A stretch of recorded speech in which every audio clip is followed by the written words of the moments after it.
Hey everybody, welcome to Blood Bowl. Greetings. I am Complacent Badger. I'm Sierra Kilo. Holy crap, we're back. I know, it's been a while, huh? Yes, I think it's been about 5 months since we've done a recording. It's been a nice little break. I'm glad to get back to it though. We've been playing a little bit with some other teams and some other leagues that we've put together just to broaden our experience, but man, is it good to be home. Yes, we're back with the original teams going into Season 3. We've got a lot of good things in motion right now, and this will not going to waste much time with this video, but we are introducing a fantasy league to this, which will be available, all the stats will be available publicly, so if anybody out there wants to start their own fantasy league, we'll do all the work for you. Deal. But more importantly to the coaches for this season. We've had to cull a little bit of our numbers due to life affecting people. Yeah. Which isn't a bad thing. Most likely the biggest fan favorites are returning, with some new teams that started up last season as well returning. So it's good all together. Yeah, I think that we kept the balance between the newer coaches and the newer teams and some of the more experienced coaches, and I think that this is the season where it all comes together. Just like we saw last season, where it was the second generation for a lot of coaches. Now every coach has had at least one season under their belt, so they've got kind of the mechanics of their teams and the favorite players and the favorite style of play, and we'll see how that all pans out. Yeah, and most importantly, there are no new teams, no new coaches, and no new teams. Right, so it's going to balance the team values a little bit, where you're not having anybody ground zero, no experience, getting all of the inducements. Exactly. So with that, let's take a look at our returning team. So first on the list, the Nordic Kneecappers. That's me! Yeah, so coming back, this will be the Kneecappers' third season, and I think for you, SK, this is probably your fourth or fifth season in the various leagues that we've had? Yeah, it's my fifth total, though a couple of them have been abbreviated, but in general, I've gone through a league of people that I've known 5 different times and kind of had to develop a team and make all those mistakes that everybody makes, and I'd like to think that I'm a little bit over that, and I have a plan going into this season, so I think that I know what I'm going to be doing with my team and with my players and with my style of play. Yes, so looking at your team, we're still looking at majority linemen with the exception of Yeti, Gear Nordic Sun, the star runner of last season, and then 2 Norse werewolves, Puppy Dog Face, Not My Son, and Bulldog Nordic Sun. Right. So a lot of 3 and 4 levels. I think that those 2 linemen who are level 1 might get cut, and I have enough money to bring in some new players, some new add a little style to my team. Yeah, you do have the treasury to afford and potentially get some more positionals in there, maybe get a little bit wackier. This will be a good season for you to grow players if you start recruiting new ones. Right, and that's my goal, and I've been a pretty hard and fast ground and pound for a while, and I'd like to take it to the air a little bit more. I've had a lot of success with that this previous season, when success was available. I mean, it's been detrimental at times as well, but we are playing Blood Bowl, so that is to be expected. Yes, may Knuckle guide us.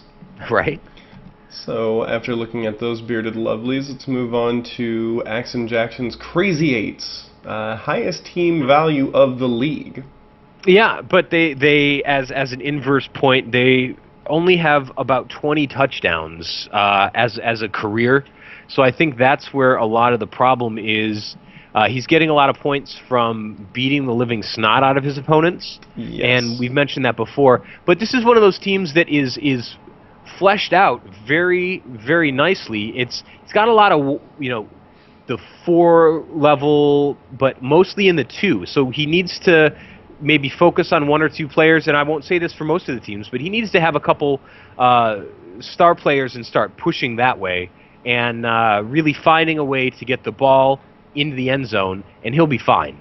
Yeah, the For his notable characters, he's got Helgrim the Blood King, who was basically second in brutality last season. We'll be seeing him come back, and it appears that he has a lot more brutality to pass out. Yeah, he's going to be a big, scary guy. Yeah, and based on previous season stats, Karn has been kind of his go-to ball carrier. I think with the combination of sure hands and dodge, that makes that an easy choice. Right.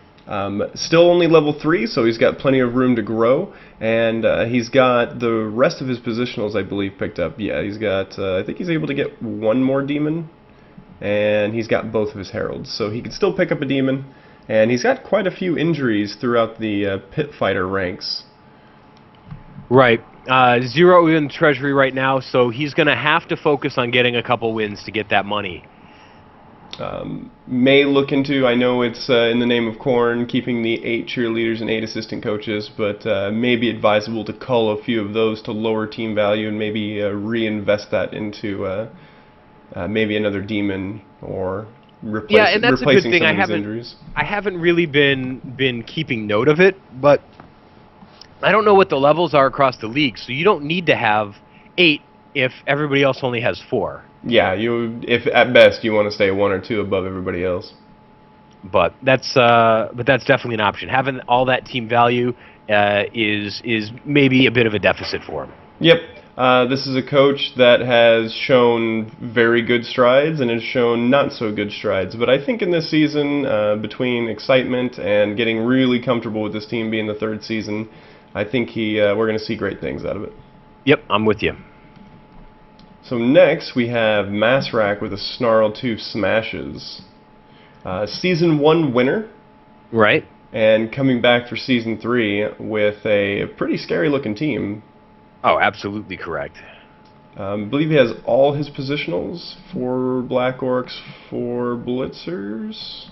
Yes, and he's got the 1 thrower, doesn't run a Goblin and doesn't run a Troll, so most likely going to keep with that. Yeah, but he's got the treasury to play around with that. I mean, he picked up the thrower early last season, right? Yes. Or at the very end of the first season, and he's got him all the way to level 2. I mean, he's what, maybe 4 or 5 star player points from level 3? So 4 from level 3, yeah. 4 from level 3. So he did a really good job of getting that guy some playing time, and that's going to be a big deal. So if he wants to grow a couple players, now would be a good time to do it when maybe some other folks in the league are going to do the same thing. Yep. I think what happened, his first thrower either took a serious injury or was killed, and he had to replace it with the Jazz Choir, which he was able to get a couple games in and get Jazz Choir leveled up a bit. So, interesting thing that we talked about briefly prior to recording was Rot Claw. Yes. Couple pretty serious injuries. The armor value 8, not such a big deal. Movement allowance 5, not really a big deal. But you throw those two together on a guy who is dodge, mighty blow, and tackle. He's just a level. I mean, he's a level 4 player, but block, dodge, mighty blow, and tackle. Those are things that you can get on a blitzer. And can you show me what Gorkfak, the other blitzer up there, has? So pretty much the same package. So what are you going to do? Maybe diversify, maybe pick up a new blitzer, drop your team value a little bit, and diversify, try to get a different play style out of them? I don't know. And here's the big deal, is that you're looking at the player who is tied for 3rd most expensive player via salary. Right.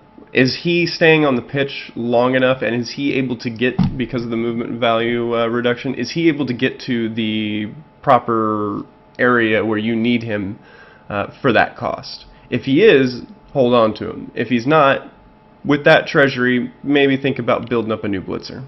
You have no level 1s on your team, so you can fit it. Yeah. And I go, hey, the folks that he's been having the most trouble with are the guys who have the most movement allowance. So already being a step behind with a movement allowance 6 player, yeah. Is it worth it to be stuck with a movement allowance 5 player? Not to mention, with the lack of a Goblin, the blitzers are supposed to be his fastest players. Right. Great coach. At times a little unfocused, but he's won a lot of games and he's shown up a lot of really good coaches. So we're going to see some amazing things out of the Snarl 2 Smash. Yep. Next up, the impressive Sunday Speedwalkers, coached by Ducky Shoes.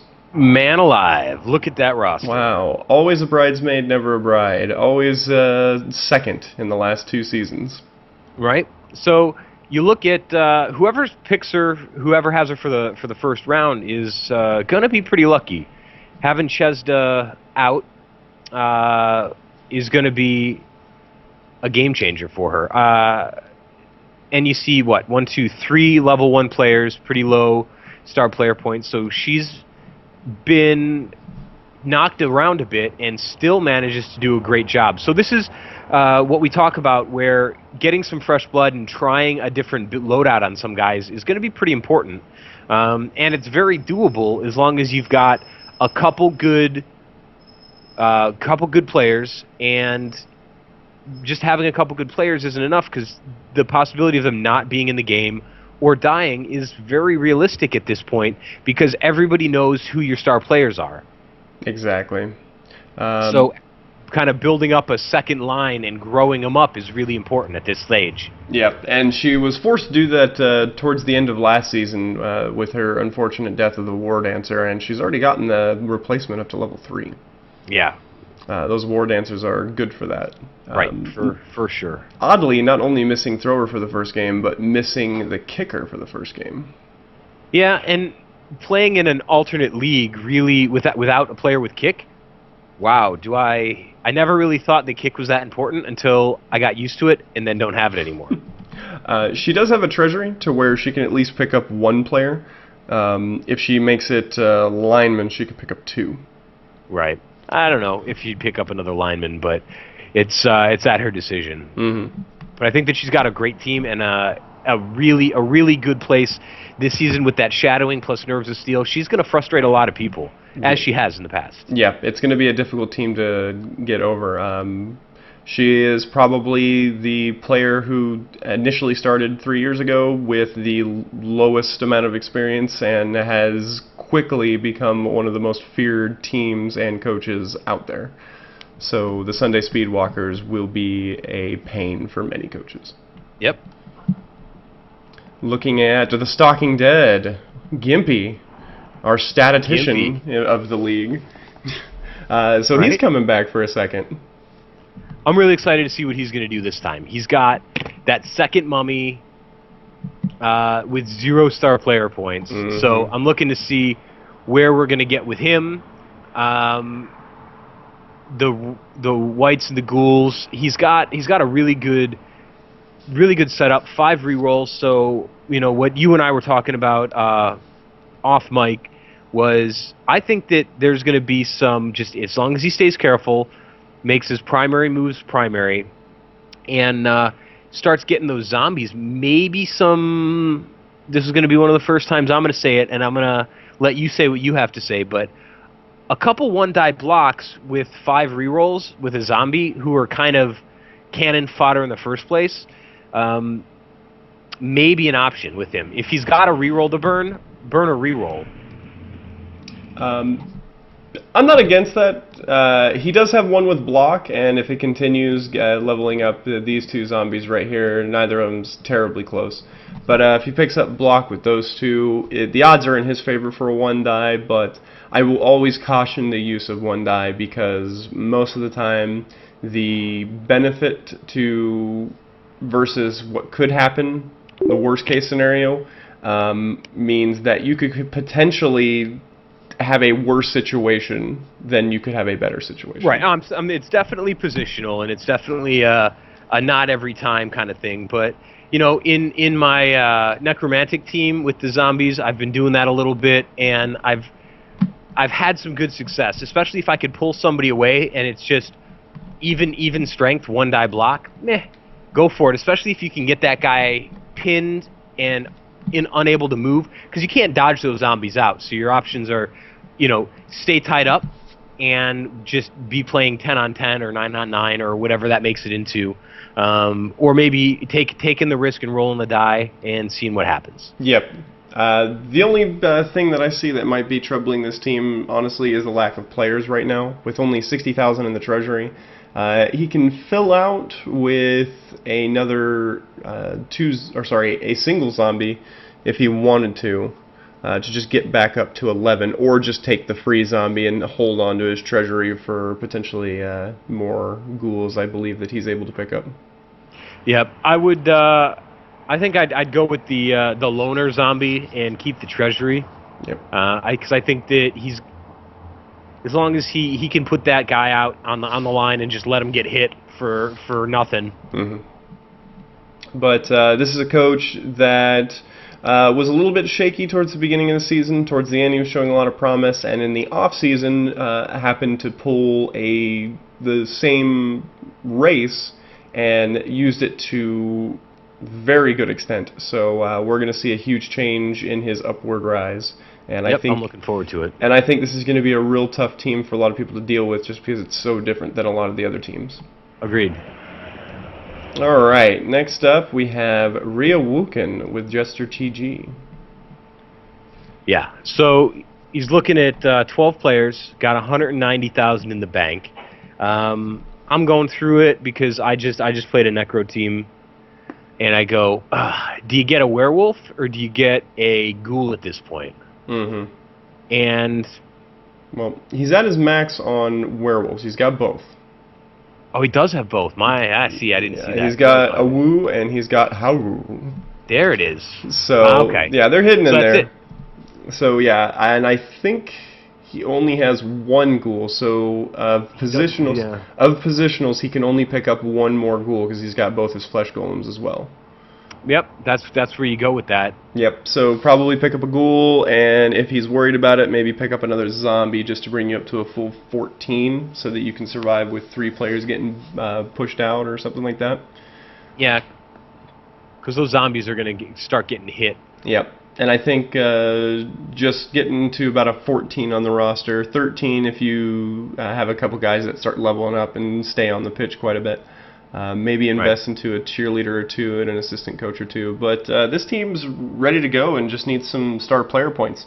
A lot of players are fairly close to level 3, and of those that are level 1, almost all of them are 1 point away from level 2.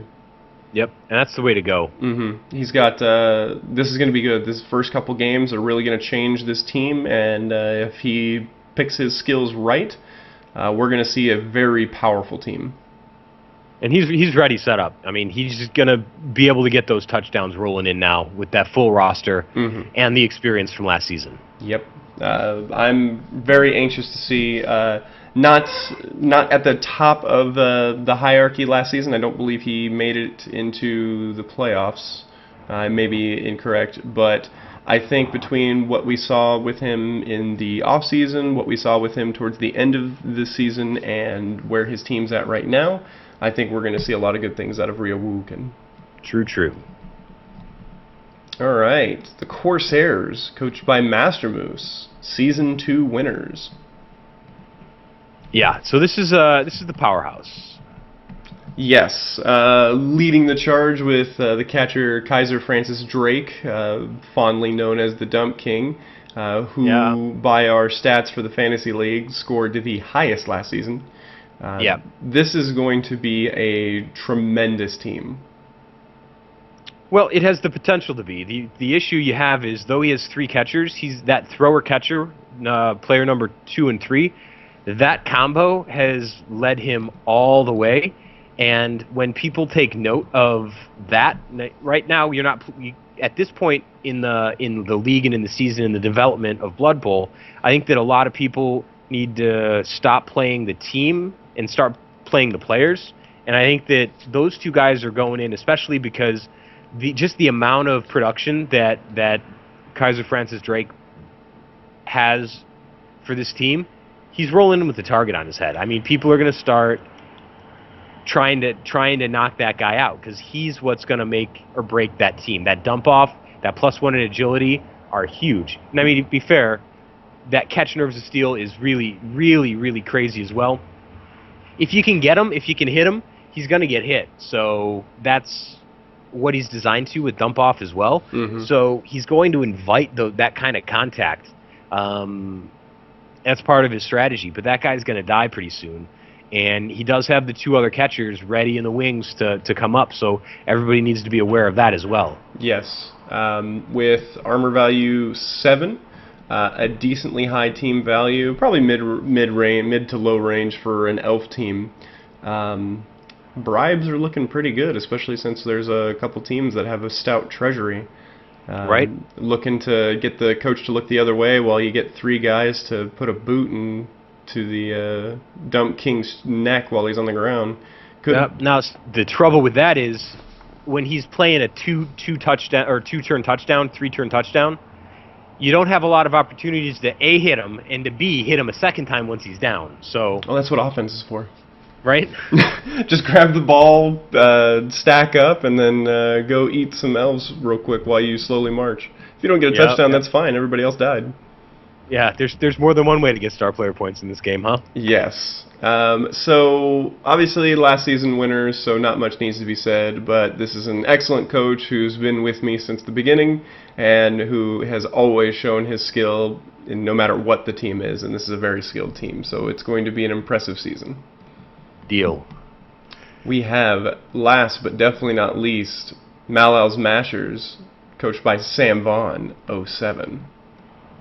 Just look at the strength on this team. This is a scary team. If you're talking about Ivan the Torrible, a strength 4 2 strength 4 beastmen, and 4 Chaos Warriors, this is a powerhouse. This might be the strongest team in the league. Yeah, 100% true. By just the strictest definition of strength. Right. Now, you go, wow, all of those things, and he's still pretty low level on a lot of these guys, but he's going to be getting those. He's going to be, now that he's got those, he's got the block, and he's got the +1 strength. He's working with the horns. He's got some mighty blow. You're just going to see just ugly things happen to other players. Yeah, this is a Chaos team, as most venerable players will note, that they take a long time to start churning, but this is a long season. This is going to be a 14-week season. This will give plenty of time for the newer coaches and the newer teams to get those star player points, to start having level 3 and level 4 players throughout the roster. So this Chaos team is going to become disgusting, and everybody's going to have to watch out, or else this team will sneak up on you and kill half your roster. Oh, absolutely correct. And he's just got to remember to stay calm.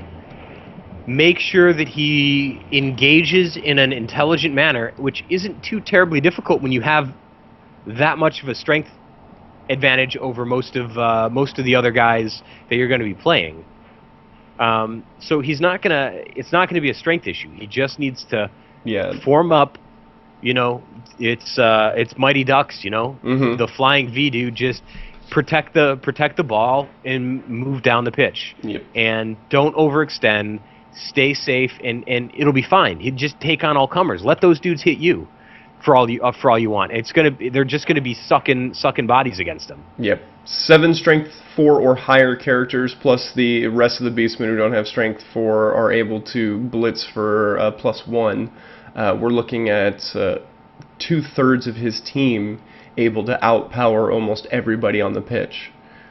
Right. I mean, who's gonna the Mummies are strength 5, right? Yes, the Mummies are strength 5, correct. So I think all of our big guys, except for the Tree, are strength 5 throughout the team. The Tree's 6. Yeah. So and that's not too hard. So once he starts getting a little bit of guard in there, if he gets maybe two more levels, I wouldn't pick it up right away. But there's a lot of things that he can do with these guys. I mean, that strength skill tree is pretty gross. He definitely needs to fill out that block. Once he gets block, kind of weigh your numbers on what your schedule is going to look like, and either take tackle or maybe even claw based on who you're going to be going against. It's a pretty low armor value league, so claw may not be a good use, but we'll see what he does. It'll be very much dependent on who he's playing and at what time he gets those levels. He's going to have to do a lot of research before he picks up if he's going to squeeze everything out of this team. Right. Great coach. The team was a daunting task, especially for a beginner for the first season. So now that he's got some momentum behind him, this is going to be a good season. I'm looking forward to seeing what he can do with this. Exactly. All right, so looking at the matchups, again, like I said before, last season, regular season, was only 10 weeks. We're going to be doing a single division double round robin, which is bringing us to 14 games in regular season. This will be hopefully as fast, if not faster, than last season. A lot of the players have informed me that they're invested and going to be playing fairly quickly, so we should see games done in about a week and a half time. I like it. So looking at just the first match of the day, or the week, we're looking at Stalker Dead versus the Crazy Eights. That's probably, I give slight advantage to Crazy Eights just due to the strength of the team, but I think that Gimpy's got a good shot if he does solid ball movement, and Action Jackson has a tendency to hit first, ask questions later, so maybe position it so that he can without interfering with your ball movement. Yeah, I think I'm with you on that one too. I might go more of a 65, 35 for in favor of the Crazy Eights, just because it's going to come down to a fist fight, and I think the Crazy Eights got a lot more fists. True. But not to count Stalker Dead out. If they can get wily, if they've practiced some different patterns, they might be able to outmaneuver and outsmart the Crazy Eights. But right. I have to see it before I can start giving them the chips. True. But he's got those two mummies, so yes, that'll help a little bit, and he's just got to spread the rest of the field. Correct. Try not to make those big lanes for the Horns players. Yeah, that's a big deal. Second matchup, we have the Corsairs versus Ryuwukin.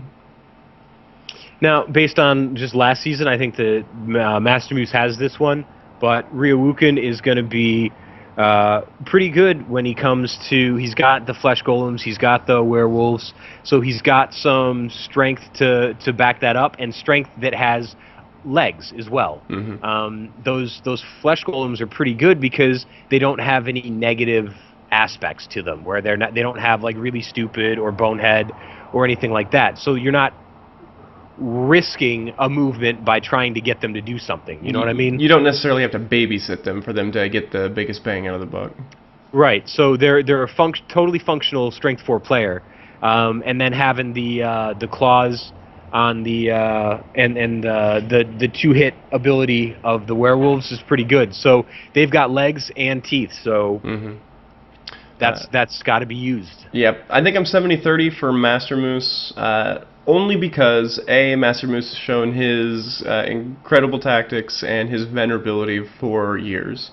The Jester GG, great coach, great guy, he just doesn't have the experience level. Yep.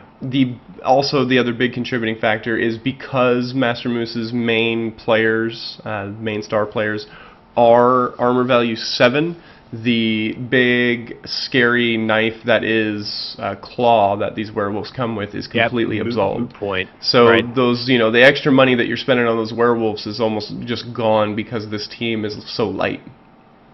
Yeah, but you get 2 tries to hit them. So as long as you use that follow up intelligently, put yourself in a position to maximize that, you'll be all right. Yeah, I think he can do it. He just has to play very smart and be very careful. True. Next up, we get the Snarl 2 Smashes up against the Nordic Kneecappers. That'll be good, man. He's always a tough player to knock around, but I'd like to think that if I spread him thin, that I can get him. Yeah, this is going to be a tough game for you. As long as he's playing at a high performance level, this is a tough team to break through. Oh, absolutely correct. And I've been a little bit sloppy the last couple games where I've gotten I've taken first possession of the ball and then lost it and had to fight back. So I need to play careful. I need to play strategic and see what comes of it. Wait for him to make a mistake and take advantage of it. That's my goal in this, is to not make the first mistake, because as Blood Bowl players, and the games can run for an hour and a half to 2 hours, somebody's going to make a mistake eventually, or take a risk that they shouldn't have, or at the wrong time. Calculated risks fail as well, and take advantage of one of those and try to get one more touchdown than he has. Yep. And I think I'm going to give you the 60 to Master X 40, only because Master X has a tendency to lose focus and make a lot of click errors, a lot of clerical errors. Because of that, I think you both are around the same realm of your skill. So, and the teams, I think, are pretty on par with each other as well. Yep, I'm with you there. Sunday Speedwalkers versus Malal Mashers. This might have been Malal's best matchup at the best time. You're right. This with is that overwhelming strength advantage. Yep. And she's going in without her star player. Exactly. And this is a team that's also not going to beat up on Malal. He has a chance to actually kind of get a feel for his team in the new season. He's got a chance to overpower, actually do everything that we were talking about. He just also has to worry about the fact that she's likely going to score on him 3 times. Right. I would come out of this, if you can grab up 16 star player points counting MVP. If you can come out of that with at least 16, even a loss is a win. 100% true, and that's a great way to go into it, because she's going to have to play the most agility team style than she's ever had to play, because she's been fairly good at it, but sometimes she gets a little aggressive because she can, but she's not just going to be able to dodge in, dodge out, run around without a serious risk of getting the snot punched in. Yeah.